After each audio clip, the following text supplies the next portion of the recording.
The best dating advice I've ever heard was actually from a TV show, Love on the Spectrum. It's adorable. I love it. Like, it's beautiful. It makes me cry. You look at the title and you're like, dude, this is exploitative media. This is awful. It's not.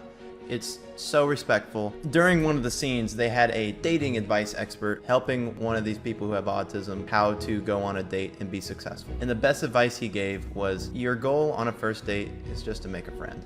It isn't to give them a list of boxes to check off or red flags to prove aren't there. It's just to make a friend. Your first 2 or 3 weeks of knowing them is just showing them, hey, I can be an awesome person. I am able to be your friend and figure out what makes you laugh. Have fun with you. And that's a necessity in a relationship for the rest of your life, believe it or not. And those next 3 weeks are, hey, here's what's honestly going on with my life. Here's what I've determined are like my biggest struggles. And what that does, that proves that despite you having all these struggles, you're still able to be a very compatible person.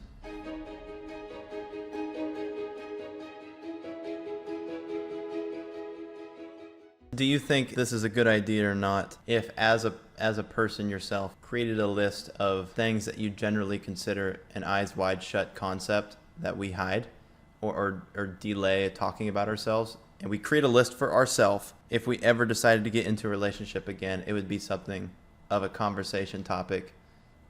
Maybe not first date, but first month or two. That is the dating advice that I give to men. Oh. People are like, what did you do different? What did you do different, like in Micah, when you got with Micah versus like previous relationships? Why was it so successful? It's like, bro, because obviously for the first couple weeks, I laid it on thick. I was on my game. I did all those things, right? I was risen her up. Let's go. Okay. But then I was fucking honest. Like, brutally, like, I'm getting divorced.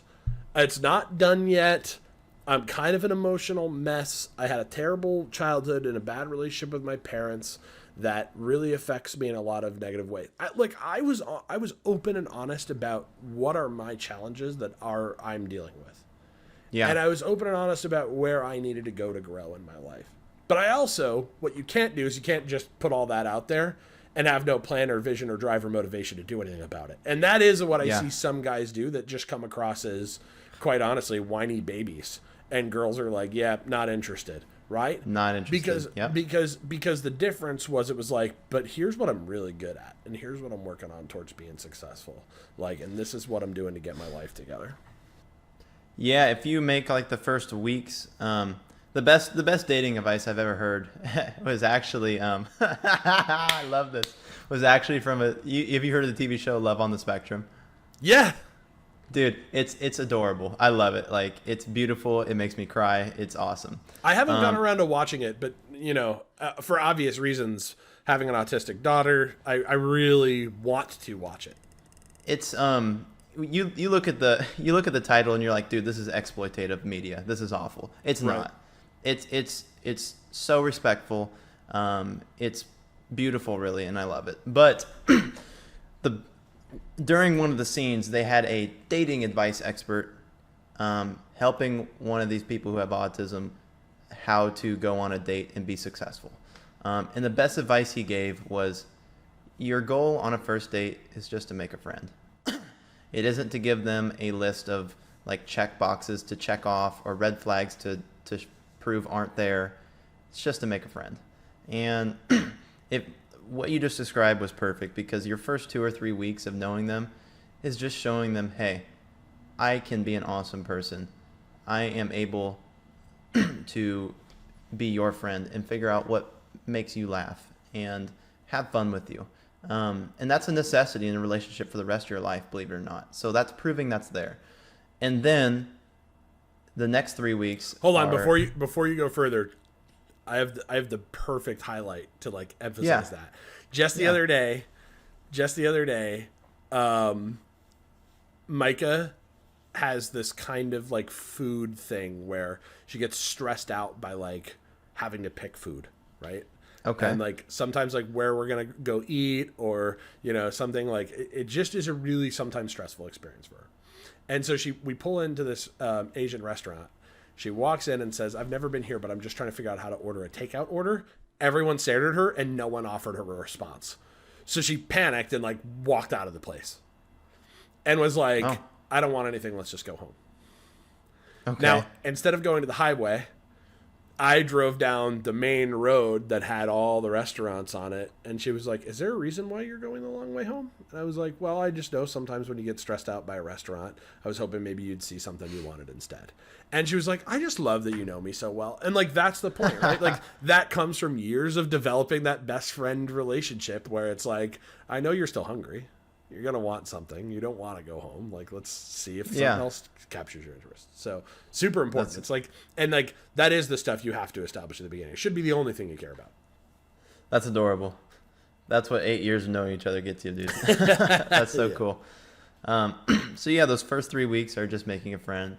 And those next 3 weeks are, hey, here's what's honestly going on with my life. Here's what I've determined are like my biggest struggles. There's going to be a point where you need to know this. So I think now is a good time.